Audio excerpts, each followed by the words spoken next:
नमस्ते। आज हम कक्षा 12 विषय भूगोल की पाठ्य पुस्तक जो कि माध्यमिक शिक्षा बोर्ड राजस्थान अजमेर द्वारा प्रस्तावित है का 5वां पाठ जनसंख्या, प्रवास एवं मानव विकास का अध्ययन करेंगे। मानव कई कारणों से और विभिन्न परिस्थितियों में एक स्थान को छोड़कर दूसरे स्थान पर जाकर बस जाता है। इस अध्याय में हम यह अध्ययन करेंगे कि प्रवास किसे कहते हैं, मानव प्रवास के विभिन्न पक्ष क्या क्या हैं, प्रवास कितने प्रकार के होते हैं, विश्व में बड़े पैमाने पर विभिन्न समयों में प्रवास हुए उसके बारे में भी हम अध्ययन करेंगे। हम यह भी देखेंगे कि प्रवास का क्या परिणाम हो सकता है। संयुक्त राष्ट्र संघ ने प्रवास के बारे में क्या कहा है वह आप यहाँ पर इस वीडियो को पॉज करके ध्यान से पढ़ें। संयुक्त राष्ट्र संघ के अनुसार प्रवास एक भौगोलिक इकाई से दूसरी इकाई के मध्य होता है।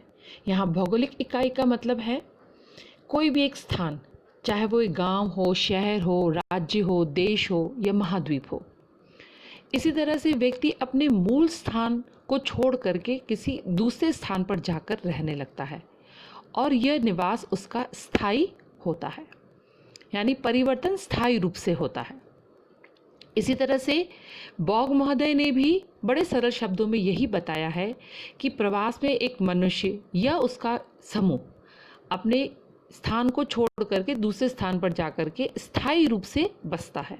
यह हम सरल शब्दों में यह भी कह सकते हैं कि प्रवास वास्तव में जनसंख्या का स्थानांतरण है। केंद्रीय स्थान के मद्देनजर हम प्रवास को दो भागों में बांट सकते हैं, आप्रवास और उत्प्रवास। आप्रवास में प्रवासी व्यक्ति बाहरी क्षेत्रों से आकर के जो संबंधित स्थान है वहाँ पर बस रहा होता है। जैसे कि यहाँ चित्र में बता रखा है, हमने एक उदाहरण लिया है। यूरोप में अन्य क्षेत्रों से, उत्तरी अमेरिका से, अफ्रीका से, दक्षिणी अमेरिका, ऑस्ट्रेलिया आदि से लोग आकर के स्थायी रूप से बसने लगते हैं। इसे हम कहते हैं आप्रवास। उत्प्रवास में एक केंद्रीय स्थान से लोग बाहर की ओर निकलते हैं और अन्य क्षेत्रों में जाकर के बसने लगते हैं, जैसे उत्तरी अमेरिका, अफ्रीका, दक्षिणी अमेरिका, ऑस्ट्रेलिया। चित्र में बताया हुआ है, आप देख सकते हैं। तो इसे हम कहते हैं उत्प्रवास। याद रखने की ट्रिक, आप्रवास में आ शब्द पर ध्यान दें कि लोग बाहर से आ रहे हैं, और उत्प्रवास पे ऊ शब्द पर ध्यान दें कि लोग किसी एक स्थान से उठ करके अन्य क्षेत्रों में जाकर के बस रहे हैं, तो उसे हम उत्प्रवास कहते हैं। मानव प्रवास को बेहतर समझने के लिए हम उसका अध्ययन कई विभिन्न पक्षों से कर सकते हैं, जैसे स्थान पक्ष, काल पक्ष, कारण पक्ष, संख्या पक्ष, स्थिरता पक्ष। स्थान पक्ष को भी हम 4 दृष्टिकोण से देख सकते हैं: अंतर्महाद्वीपीय प्रवास, अंतर्राष्ट्रीय प्रवास, अंतर्राज्यीय प्रवास, स्थानीय प्रवास। अंतर्महाद्वीपीय प्रवास तब कहलाएगा जब प्रवास एक महाद्वीप से दूसरे महाद्वीप के मध्य हो रहा हो। जैसे एक उदाहरण से हम समझ सकते हैं कि 19वीं शताब्दी में बहुत से लोग यूरोप से प्रवास कर गए थे और उत्तरी अमेरिका में जाके बसे थे। ऐसे ही अंतर्राष्ट्रीय प्रवास का उदाहरण हो सकता है कि जब ब्रिटिशर्स ने भारत से मजदूरों को ले जा करके मॉरिशस या अफ्रीकी देशों में बसाया था। इसी तरह से अंतर्राज्यीय प्रवास जब काम धंधे की तलाश में लोग एक राज्य से दूसरे राज्य में जाते हैं। से राजस्थान से कई लोग गुजरात, महाराष्ट्र आदि राज्यों में जाकर बस गए। स्थानीय प्रवास का उदाहरण हो सकता है कि जब कोई गांव से शहरों की ओर इलाज के लिए आता है या शहरों से बड़े शहरों की ओर पढ़ाई करने के लिए जाता है, तो ये स्थानीय प्रवास हो सकता है। दूसरा, काल पक्ष, दीर्घकालीन प्रवास, सम्यक प्रवास, अल्प या दैनिक प्रवास। दीर्घकालीन प्रवास तब होगा जब प्रवास स्थायी रूप से हो या कई दशकों के लिए हो या बहुत लंबे समय के लिए हो। सम्यक प्रवास यानी किसी समय विशेष में प्रवास हुआ हो, जैसे कोई प्रोडक्शन सीज़न है उसमें हुआ हो, या कुछ सालों के लिए हुआ हो। अल्प प्रवास यानी कुछ दिनों का भी हो सकता है या प्रतिदिन भी हो सकता है। जब हम प्रवास को कारण के मद्देनज़र अध्ययन करते हैं तो वो कारण पक्ष होगा। प्रवास कई कारणों से हो सकता है। व्यक्तिगत कारण जैसे इलाज के लिए, पढ़ाई के लिए, या शौक भी हो सकता है। आर्थिक कारण हो सकते हैं, व्यापार के लिए, मजदूरी के लिए या नौकरी के लिए। सामाजिक कारण हो सकते हैं, जैसे किसी एक क्षेत्र में सामाजिक असुरक्षा होना या किसी दूसरे क्षेत्र में बेहतर सामाजिक सुरक्षा होने के कारण भी लोग एक स्थान से दूसरे स्थान पर प्रवास करते हैं। सांस्कृतिक कारण हो सकते हैं, जैसे विवाह उपरांत प्रवास।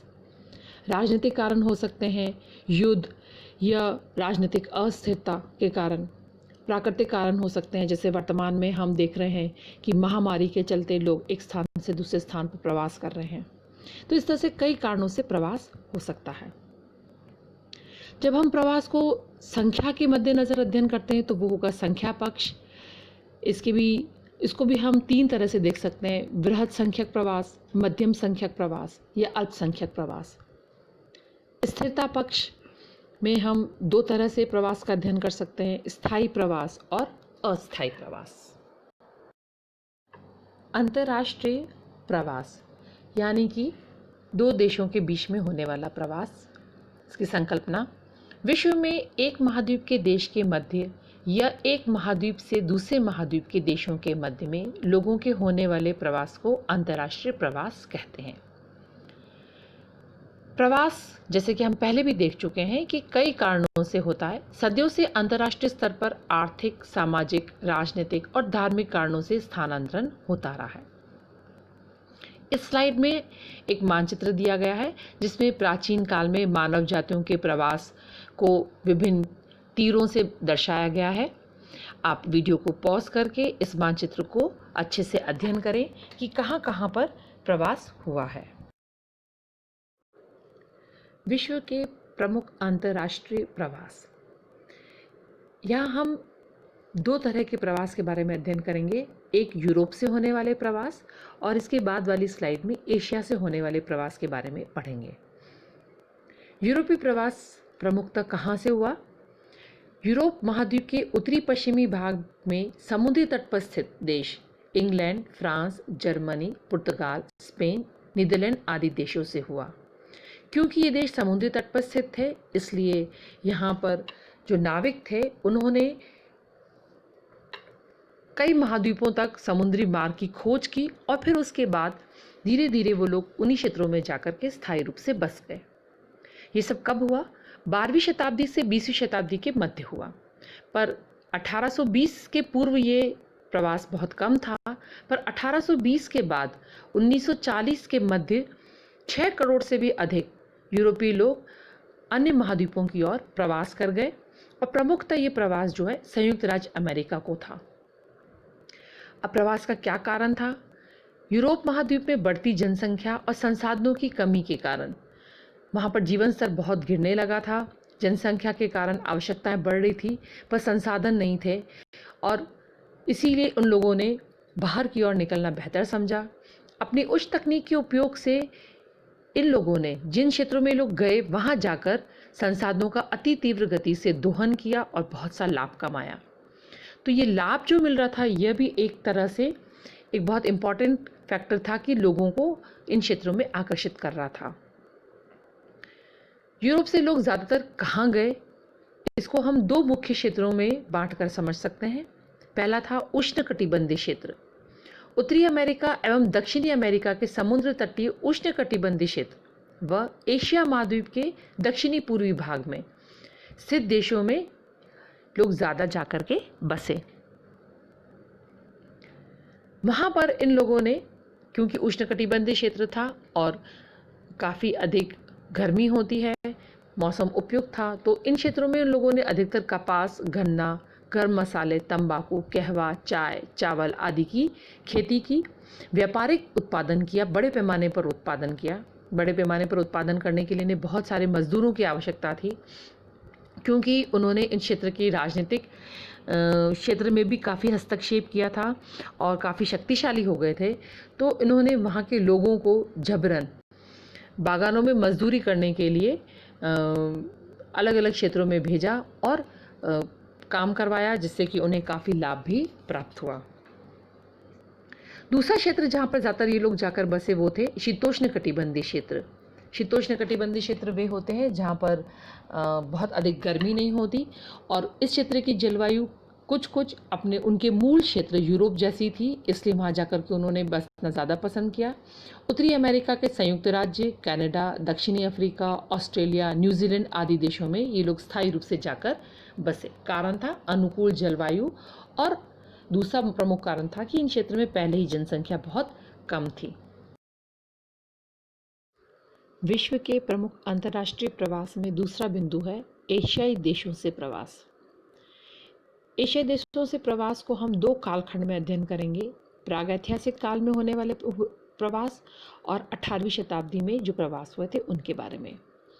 तो प्रागैतिहासिक काल में प्रवास जो है मध्य एशियाई भागों से हुआ था। मानवशास्त्री ये मानते हैं कि मानव प्रजातियों की उत्पत्ति मध्य एशियाई क्षेत्र में हुई थी और यहीं से ही प्रथम प्रवास शुरू हुआ था। कारण क्या था? जलवायु की दशाओं में परिवर्तन होते रहने से नवीन प्रजाति द्वारा प्राचीन प्रजातियों को स्थान विशेष से बाहर की ओर खदेड़ा गया। साथ में जनसंख्या भी बढ़ रही थी, तो नए आवास की खोज में भी लोग पलायन कर रहे थे। ये प्रवास कहाँ को हुआ? यहाँ से विभिन्न प्रजातियाँ विश्व के विभिन्न भागों में जाकर स्थायी रूप से बस गई। जैसे भारत में आई ये प्रजातियाँ, चीन में आई, रशिया की तरफ गई। इस तरह से विश्व के विभिन्न क्षेत्रों में पलायन हुआ। 18वीं शताब्दी के बाद होने वाले पलायन के बारे में, ये कहाँ से हुए? चीन, भारत और जापान से प्रमुखता हुए। इस पलायन का, ये प्रवास का प्रमुख कारण था बढ़ती जनसंख्या, व्यापार और धर्म प्रचार। चीन से लोग पलायन कर कहाँ गए प्रमुखतः? ये लोग एशिया के दक्षिणी पूर्वी भाग में स्थित देश जैसे Manchuria, Korea, Malaysia, Thailand, Indonesia, Vietnam, Philippines, Myanmar आदि देशों की तरफ गए जहाँ जनसंख्या पहले से ही विरल थी। इसके अलावा चीन से पलायन अमेरिका, अफ्रीकी देशों में भी हुआ जहाँ पर ये लोग स्थायी रूप से बस गए। जापान से जो पलायन हुआ वो अधिकतर 1880 से 1900 के बीच में हुआ।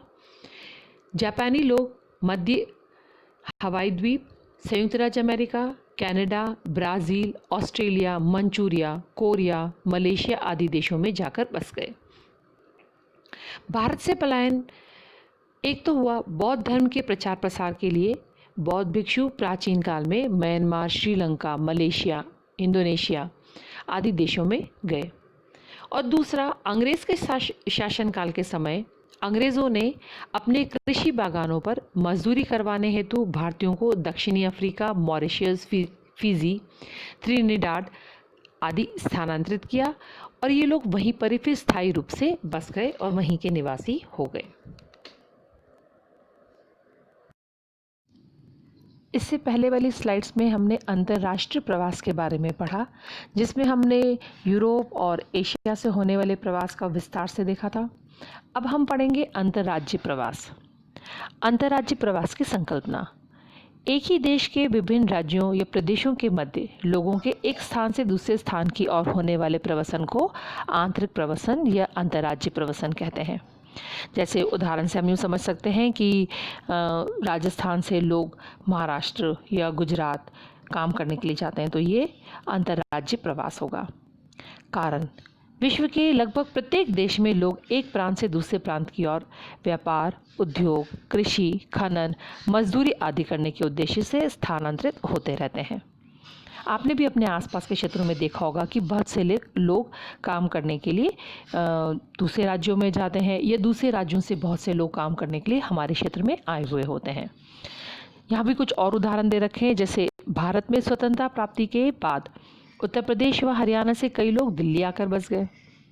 वर्तमान में लॉकडाउन के कारण बहुत से लोग महाराष्ट्र, गुजरात आदि राज्यों से अपने मूल स्थान को लौट रहे हैं। ऐसे ही हम कुछ विदेशों के उदाहरण देखें तो संयुक्त राज्य अमेरिका में प्रारंभ में लोग पूर्वी प्रांत में रहते थे, फिर धीरे धीरे यातायात सुविधाएं बढ़ने से और जनसंख्या दबाव के कारण वहाँ से लोग पश्चिमी प्रांतों की ओर प्रवासन कर गए। रूस में 1917 की क्रांति के बाद लोग पूर्वी एवं पश्चिमी भागों से साइबेरिया के कृषि फार्मों में जाकर बस गए। तो इस तरह से हम देख सकते हैं कि किसी एक देश में ही उनके अलग अलग प्रांत या अलग अलग राज्यों के बीच भी लोग इधर उधर जाते रहते हैं, उसे हम अंतर्राज्यीय प्रवास कहते हैं। इसी तरह से स्थानीय प्रवास, जब लोग अपने आसपास के क्षेत्र में ही प्रवास करते हैं। संकल्पना, स्थानीय प्रवासन में लोगों का स्थानांतरण देश में एक प्रांत के विभिन्न जनपदों के मध्य होता है, या और साधारण शब्दों में हम इसे समझें कि लोगों का स्थानांतरण अपने आसपास के गांव, शहर, जिलों के मध्य होता है। जैसे कुछ उदाहरण है कि ग्रामीण लोग शहरों में मजदूरी के लिए जाते हैं या उच्च शिक्षा प्राप्त करने के लिए जाते हैं। भाई ज़रूरी नहीं कि ग्राम से शहर में ही जाएं, शहर से भी ग्राम में आते तो वो भी स्थानीय प्रवास हो सकता है। ऐसे ही मुंबई में हजारों लोग प्रतिदिन 100 से 200 किलोमीटर तक कार्य करने हेतु प्रवास करते हैं। या विवाह पश्चात महिलाएं अपने आसपास के गांव, शहर, जिलों में प्रवास करती है, तो वो भी स्थानीय प्रवास का उदाहरण होगा। प्रवास के परिणाम, जब प्रवास होता है तो प्रवास के उद्गम स्थान और गंतव्य स्थान दोनों पर ही कई सारे पक्षों में हम विभिन्न प्रभाव देख सकते हैं। आज हम जिन पक्षों के बारे में अध्ययन करेंगे वो है जनांकीय प्रभाव, सांस्कृतिक प्रभाव, आर्थिक प्रभाव, पर्यावरणीय प्रभाव और राजनीतिक प्रभाव। सबसे पहले जनांकीय प्रभाव। प्रवास के उद्गम स्थान पर जनसंख्या कम हो जाती है तो प्रवास के गंतव्य स्थान पर जनसंख्या अधिक हो जाती है। प्रवास के कारण छोटे नगर महानगर और महानगर बृहत नगर में परिवर्तित होने लगते हैं और उसके साथ ही जनसंख्या से संबंधित और कई समस्याएं उत्पन्न होने लग जाती है। प्रवास से लिंग अनुपात में भी हम बहुत परिवर्तन देख सकते हैं, क्योंकि प्रवास के लिए अधिकतर पुरुष ही काम धंधे की तलाश में, मजदूरी की तलाश में या व्यापार करने के लिए अपने स्थान से दूसरे स्थान की ओर जाते हैं। तब गंतव्य स्थान पर पुरुषों की संख्या अधिक हो जाती है तो उद्गम स्थान पर स्त्रियों की संख्या अधिक हो जाती है। प्रवास के कारण जनसंख्या संरचना में भी कई परिवर्तन देखने को मिलते हैं, जैसे कार्यशील जनसंख्या की संख्या में परिवर्तन हो जाता है, जनसंख्या की व्यावसायिक संरचना में परिवर्तन देखने को मिलता है, जनसंख्या के ग्रामीण और नगरीय अनुपात में भी परिवर्तन देखने को मिलता है। तो इस तरीके से जनांकीय प्रभाव कई उत्पन्न हो सकते हैं। सांस्कृतिक प्रभाव, प्रवासी व्यक्ति अपने साथ अपने क्षेत्र की संस्कृति को लेकर आते हैं और गंतव्य स्थान के लोगों को उससे प्रभावित करते हैं। इसी तरह से वे वहाँ के लोगों की संस्कृति से भी परिचित होते हैं, उससे प्रभावित होते हैं और उसके कई अंशों को अपना भी लेते हैं। इसी तरह से धर्म, मान्यताएं, रीति रिवाज, वेशभूषा, रहन सहन, खान पान, भाषा आदि का भी आदान प्रदान होता है। आर्थिक प्रभाव, इतिहास का अध्ययन अगर करें हम तो हम पाएंगे कि कई बार प्रवासित व्यक्ति अपने साथ अपने क्षेत्र की नवीन तकनीकी ज्ञान को लेकर आते हैं और संसाधनों का विदोहन करते हैं, उससे लाभ कमाते हैं। इससे क्षेत्र की आर्थिक परिस्थितियां कई हद तक प्रभावित होती है। उत्पादन इकाइयों में प्रवास से कई श्रमिक आ जाते हैं। श्रमिकों की संख्या पर्याप्त होने पर श्रम का विशिष्टीकरण होता है और कार्यकुशलता भी बढ़ती है। प्रवास से एक क्षेत्र की आर्थिक गतिविधियों में कई तरह से परिवर्तन होते हैं, विकास होते हैं और उससे आय भी बढ़ती है। अधिकतर प्रवास अगर हम देखें तो रोजगार के लिए, व्यापार के लिए होता है और ऐसे में कमाई बढ़ती है और अपने उद्गम स्थान पर भी ये लोग कमा करके पैसा भेजते हैं, जिससे कि उद्गम स्थान की आर्थिक स्थिति भी परिवर्तित होती है। प्रवास के पर्यावरणीय प्रभाव, प्रवास से किसी एक क्षेत्र में जब जनसंख्या बहुत अधिक हो जाती है तो निश्चित ही वहाँ पर पर्यावरण प्रदूषण जैसी समस्याएं बढ़ने लगती है। वायु प्रदूषण, ध्वनि प्रदूषण आदि कई तरह से परिस्थितियां दुष्कर होने लग जाती है। कच्ची बस्तियों का विस्तार होने लग जाता है। अस्वास्थ्यकर परिस्थितियां से कई प्रकार की बीमारियां भी फैलने लगती है।